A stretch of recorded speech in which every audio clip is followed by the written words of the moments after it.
convince them for something, how many would you be able to convince? Is 50% a reasonable figure? Or less or more? Less. Okay.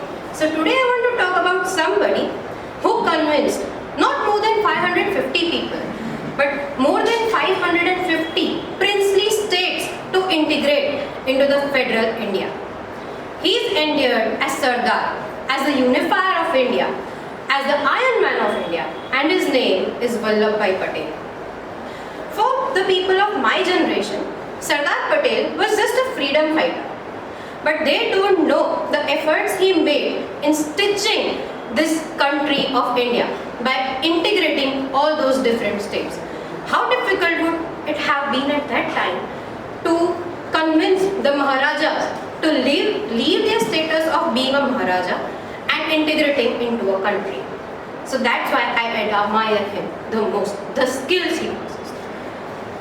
Straightforward and outspoken, Sardar Patel has always worked for bringing the country together, bringing the people of the country together.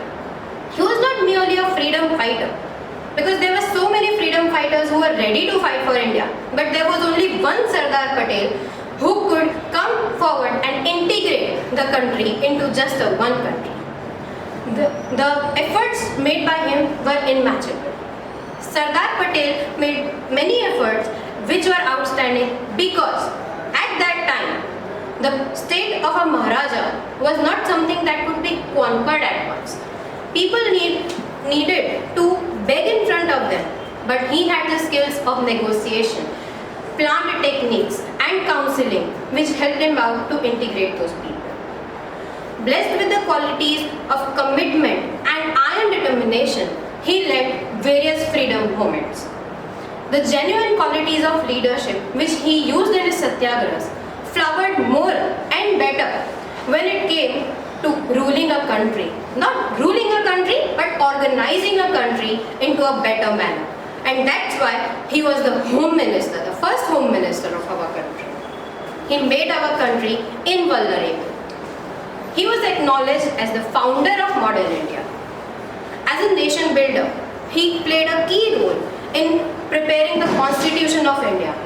He also reorganized the structure and the bureaucracy through meticulous planning and more efforts than anybody else made for the country.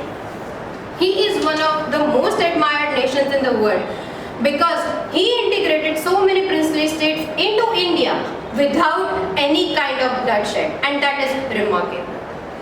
On his 143rd birthday, the Statue of Unity was generated for the public, and it will always be an enlightenment for the present and future generations to come. Thank you.